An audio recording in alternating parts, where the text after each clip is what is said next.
Assalamualaikum warahmatullahi wabarakatuh. Bertemu kembali anak-anak dengan Ibu Lia Kosvina. Kali ini kita akan sama-sama mempelajari mengenai sel elektrolisis. Sel elektrolisis ini juga merupakan bagian dari sel elektrokimia. Jadi kita di sini masih membahas seputar elektrode ya, yaitu adanya katoda, anode, dan larutan elektrolit. Nah, apa sih sebenarnya ciri-ciri dari sel elektrolisis? Kan sebelumnya kita sudah mempelajari tentang sel volta ya. Nah, di sini apa bedanya sel volta dengan sel elektrolisis? Baik, biasanya sel elektrolisis itu terjadi pada reaksi redoks yang tidak spontan. Jadi agar reaksi redoks itu berjalan, maka biasanya dibantu dengan arus listrik. Jadi perubahan dalam sel elektrolisis ini adalah arus listrik berubah atau energi listrik berubah menjadi energi kimia. Ciri lainnya bahwa reaksi reduksi pasti tetap berlangsung di katoda ya, dan reaksi oksidasi itu berlangsung di anoda. Hanya saja kalau dalam sel elektrolisis, katoda itu kutub negatif dan anoda adalah kutub positif. Jadi supaya tidak tertukar dengan sel volta, biasanya kita memberikan suatu singkatan KNAP atau KNAP ya. Jadi katoda adalah kutub negatif dan anoda adalah kutub positif ya. Reaksi ini berlangsung dengan bantuan arus listrik biasanya dari baterai. Baik, mari kita lihat di sini ada rangkaian sel elektrolisis ya. Jadi rangkaian alat sel elektrolisis terdiri dari anoda dan katoda. Anodanya adalah kutub positif tadi sudah disampaikan, dan katodanya adalah kutub negatif. Kutub negatif ini dihubungkan dengan baterai terhadap ke dalam katode. Ya, jadi bagian baterai kutub negatif itu ada sebagai katodenya dan anodenya adalah kutub positif. Nah, ketika alat elektrolisis ini dimasukkan ke dalam larutan elektrolit, di sini akan terjadi penguraian larutan elektrolit, begitu ya. Jadi karena adanya arus listrik, maka kemudian akan terjadi penguraian larutan elektrolit menjadi ion-ionnya, ada ion positif dan ada ion negatif. Begitu. Nanti ion positif itu nanti atau kation itu akan menghampiri katode, kemudian menangkap elektron untuk melangsungkan reaksi reduksi. Sedangkan ion negatif atau anion dia akan menghampiri anode di situ dan kemudian mengalami reaksi oksidasi melepaskan elektron begitu. Jadi terjadi aliran elektronnya itu dari anode ya, anode. Jadi untuk rangkaian luarnya itu elektron itu mengalir dari anode ke katode. Tetapi dalam rangkaian dalamnya itu sumber elektron berawal dari baterai gitu ya, dari kutub negatifnya. Nah, kemudian bagaimana sih sebenarnya cara kerja dan reaksi dalam elektrolisis? Sel elektrolisis itu sebenarnya merupakan rangkaian dua elektrode, yaitu anode dan katode yang dicelupkan ke dalam larutan elektrolit dan dilengkapi dengan sumber arus listrik. Nah, kemudian sumber arus listrik akan memompa elektron ke katode. Dan elektron itu akan ditangkap oleh kation atau ion positif. Kemudian terjadilah reaksi reduksi kation ya di katode. Nah, pada saat yang sama anion atau ion negatif akan melepaskan elektron di anode. Nah, elektron ini dikembalikan ke sumber arus listrik melalui anode. Akibatnya pada permukaan anode terjadi oksidasi terhadap anion. Dan seperti itu ya, seperti dalam rangkaian sel elektrolisis tadi. Seperti ini tadi ya. Kemudian katode merupakan kutub negatif. Tadi disampaikan bahwa katode di dalam sel elektrolisis adalah kutub negatif dan anodenya merupakan kutub positif ya. Di katode terjadi reduksi, sedangkan di anode terjadi reaksi oksidasi. Lalu spesies mana yang akan mengalami reaksi reduksi di katode?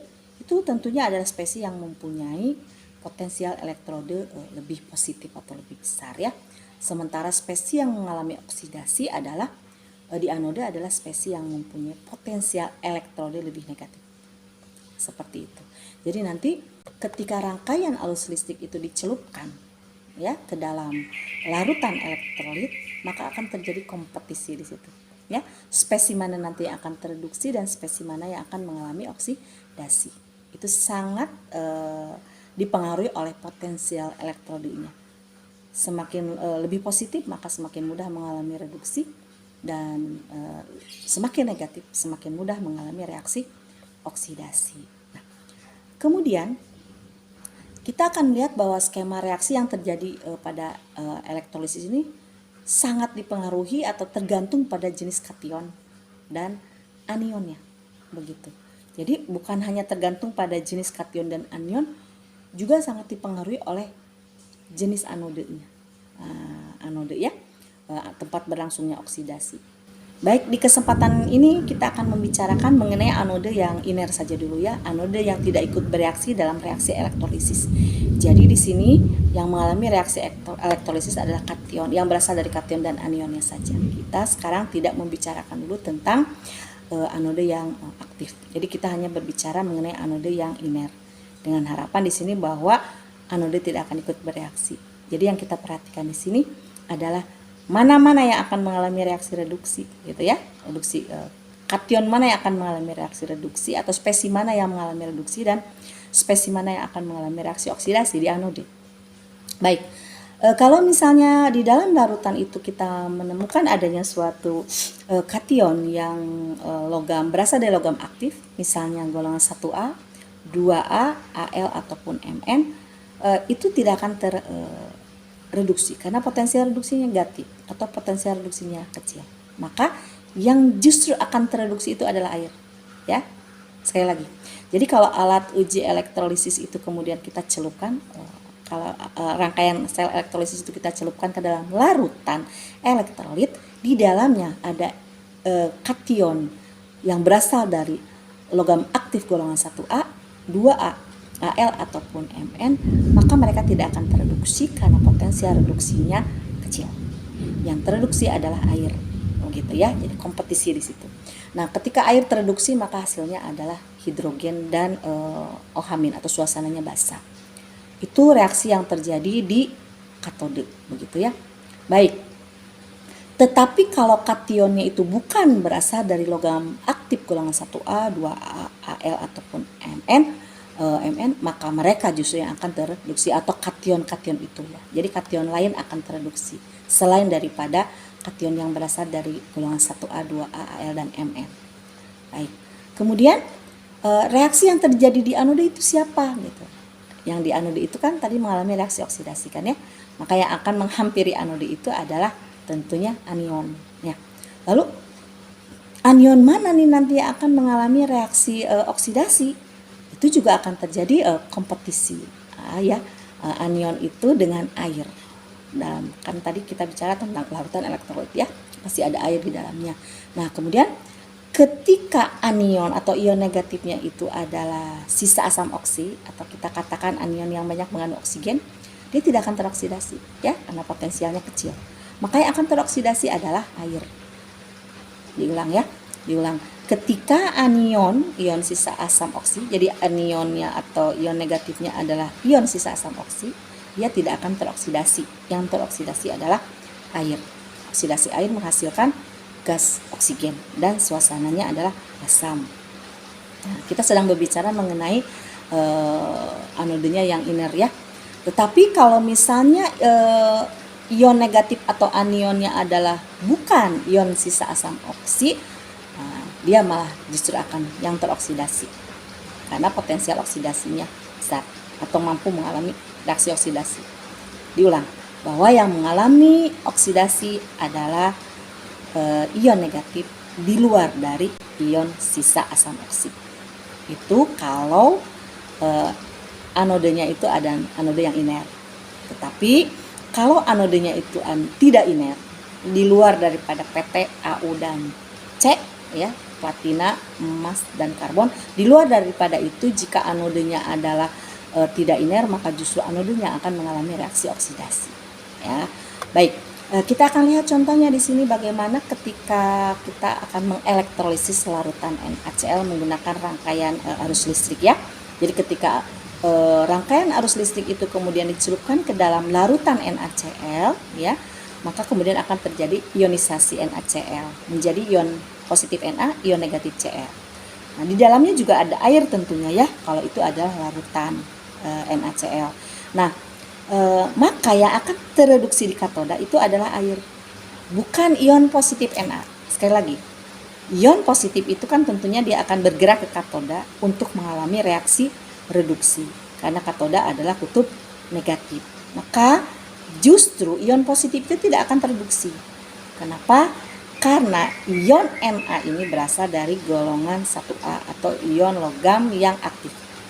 Yang tereduksi adalah air, menghasilkan gas hidrogen dan OH-.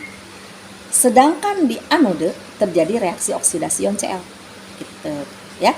Jadi yang tereduksi adalah air, yang teroksidasi adalah ion Cl, menghasilkan gas klorin. Jadi nanti di katoda terkumpul gas hidrogen dan di anode adalah terkumpul gas klorin. Itu ketika larutan NaCl yang kita elektrolisis. Baik, kita lihat contoh yang lain. Bagaimana ketika yang dielektrolisis adalah larutan natrium sulfat, begitu, Na2SO4. Kita masih menggunakan elektroda yang iner ya, yaitu grafit di sini atau karbon. Nah, di dalam larutan Na2SO4, ketika dielektrolisis tentunya ada ion positif Na dan ion negatif sulfat ya. Nah, ion positif Na itu kan ion yang berasal dari logam aktif golongan 1A, Na itu. Maka tentu dia tidak akan tereduksi di katode. Yang tereduksi adalah air.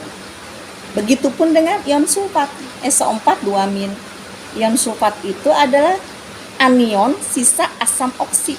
Jadi kaya akan oksigen. Jadi dia sudah sulit lagi mengalami oksidasi ya, karena potensialnya kecil.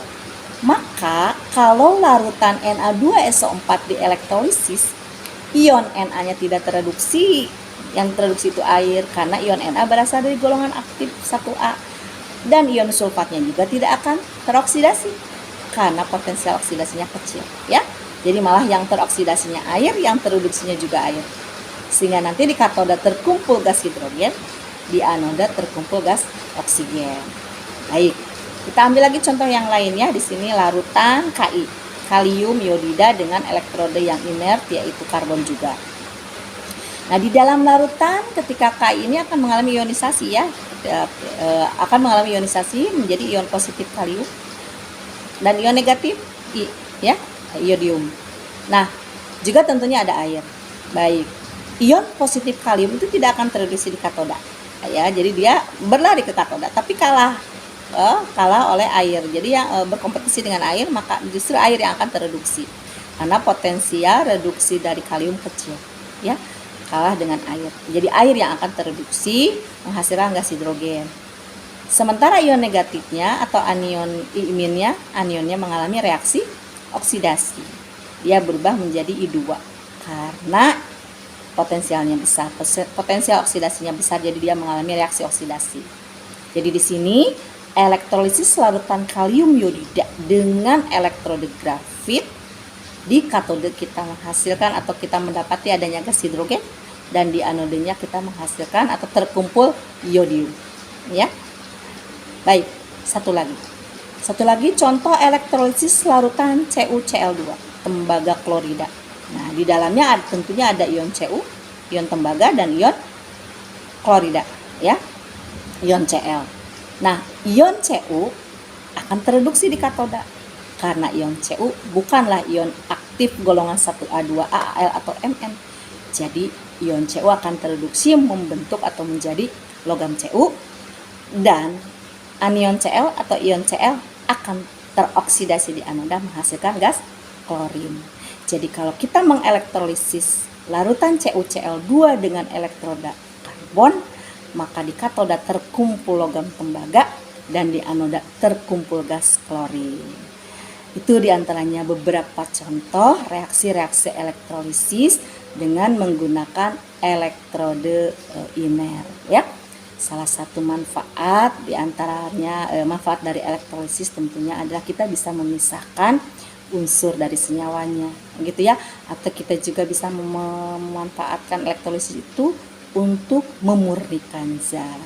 Demikian barangkali anak-anak yang bisa Ibu sampaikan. Di kesempatan yang lain kita akan berbicara atau kita akan latihan soal bagaimana kalau ternyata yang di elektrolisis itu bukan larutan melainkan lelehan, ya.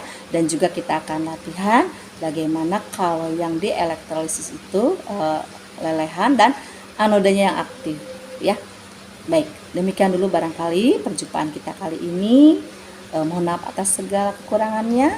Assalamualaikum warahmatullahi wabarakatuh.